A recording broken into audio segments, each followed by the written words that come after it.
Já estamos de volta com o seu programa Estilo de Vida, falando sobre alimentação para as crianças. Então, a gente estava falando aqui no intervalo a respeito de... Existe uma faixa etária que a gente possa dizer assim, não, a partir desse momento a criança já consegue discernir o que é doce, salgado, azedo. Existe ou não? A partir de que momento? Imediatamente a criança ela tem condição, a partir de 6 meses de vida, ela já começa a ter condição de diferenciar, de discernir o que é doce, o que não é doce, o que é salgado, o que não é, o que é amargo, o que é azedo, etc. e tal. Entretanto, a memória degustativa é que demora a ser formada. E memória degustativa é ela saber que aquele alimento ele é doce e que vai produzir aquela sensação nela. Que aquele alimento ele é amargo e produzirá a sensação de amargo. Então a memória degustativa ela é um fator importante e é um fator mais importante em termos de recusa alimentar, porque a criança, uma vez que ela um alimento que para ela causou uma sensação um pouquinho diferente, por exemplo, um alimento amargo, vamos dizer assim, a beterraba, por exemplo. Se a beterraba ela está suficientemente amarga ou travosa, porque às vezes a beterraba ela é travosa, da próxima vez que ela for oferecido beterraba para ela, ela tenderá a recusar esse alimento, porque a memória dela mostrou para ela que aquele alimento ele produz uma sensação desagradável. E por isso ela rejeita o alimento.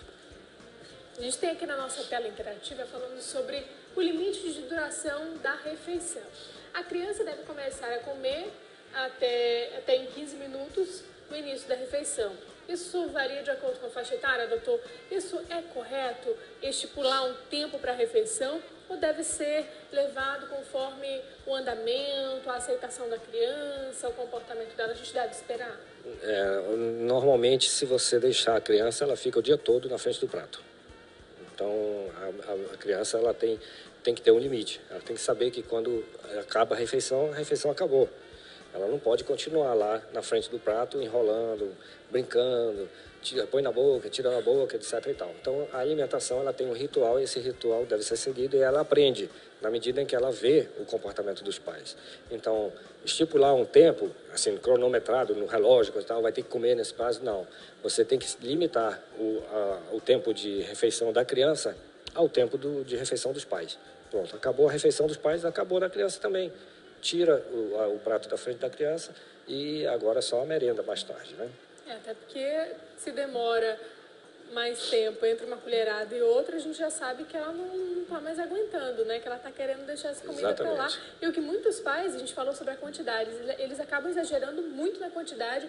A criança já parou de comer, já não aguenta mais de comer e fica brincando com aquela comida. Exatamente. Na realidade, ela já comeu o que ela precisava comer. E a partir daí já não é mais fisiologicamente adequado ela continuar comendo e a tendência é ela ir rejeitando gradualmente. Então vamos para a nossa segunda dica. As refeições devem durar de 30 a 35 minutos, em média. É o tempo, né? Eu não coloco em tempo assim, do ponto de vista cronometrado, né? Mas o tempo que durar a refeição dos pais, do ponto de vista prático é esse. Então vamos lá para a nossa próxima tela interativa, número 7, que a gente vai mostrar aqui pra gente a respeito da faixa etária da criança, que tipo de alimento deve ser apresentado a ela. A gente estava até dando algumas dicas aqui, né, doutor? O senhor falou um nome muito importante, que é a perversão alimentar. Quando essa comida, uma comida é apresentada para a criança que não é indicado para a faixa etária dela, né? Exatamente. Isso é uma entidade médica nutricional que é chamada perversão do apetite, porque a tendência para a criança, uma vez que ela tem acesso a outros alimentos que muitas vezes são muito mais saborosos ao gosto da criança do que os alimentos que a gente oferece na dieta habitual. Então, a tendência para a criança é rejeitar a alimentação habitual e aceitar esses alimentos alternativos, vamos dizer assim, que aí inclui-se os fast foods e outros alimentos ensacados, empacotados de potinho, etc. e tal. A gente tem aqui, então, ofereça comidinhas adequadas ao seu desenvolvimento motor e oral da criança. Use porções razoavelmente pequenas, do tamanho do punho da criança. Afinal, ela tem o estômago pequeno, não é a mesma proporção do que o de um adulto. Do ponto de vista prático, numa criança abaixo de 2 anos, aquele pratozinho, aquele prato de criança, aquele prato pequeno, a parte funda do prato fundo, daquele prato infantil propriamente dito, ela é suficiente. Suficiente. É uma porção suficiente para ela.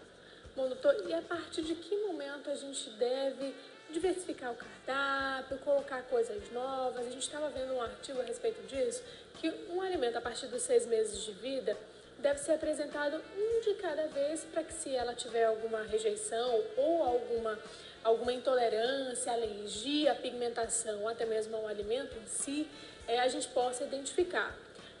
A partir de que momento seria um intervalo de quanto tempo entre a apresentação de um alimento e de outro? Do ponto de vista prático, na clínica, a cada mês é ofertado um alimento diferente, a partir do 6º mês de vida. E a partir de mais ou menos 1 ano a 2 anos, a criança tende a experimentar todos os outros alimentos que fazem parte da dieta da família. Então, com 6 meses, a criança começa a experimentar, principalmente as cores, né? E a partir de 1 ano, experimentar a diversidade. Bom, doutor, muito obrigada pela sua participação no programa Estilo de Vida. Espero que a gente tenha conseguido tirar todas as nossas dúvidas. Foi muito produtivo o nosso bate-papo e até a próxima. Eu que agradeço, eu estou sempre à disposição. Obrigada mais uma vez. Mas antes de nós irmos para o intervalo, eu tenho alguma dica. O doutor Malheiros fala para a gente agora sobre a principal doença que atinge os trabalhadores. Olha só. A principal doença é das articulações, principalmente a coluna vertebral, a hérnia de disco, o ombro com tendinite, bursite, tenossinovite, o punho com tendinite, tenossinovite. Essas são as principais doenças do trabalho que ocorrem no Distrito Industrial. As causas, primeiro, treinamento em ergonomia. A indústria tem que cumprir a NR17, a norma regulamentadora. Segunda causa de doenças ocupacionais são focos de infecção à distância. Por exemplo, dentes estragados, a boca mal higienizada, amidalite, faringite, foco de infecção dos órgãos genitais, tanto masculino como feminino, são a segunda causa maior de doenças ocupacionais.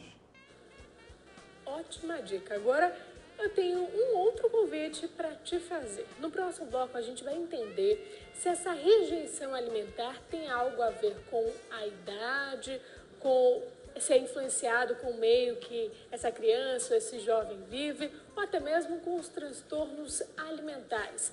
A gente vai descobrir com o nosso especialista de hoje, o psicólogo Marcelo Bentes, que já está aqui no Estúdio Glass, e você de casa pode enviar essas perguntas e questionamentos para a nossa produção. 92, código de Manaus, 98111 4512. Não sai daí, a gente volta já.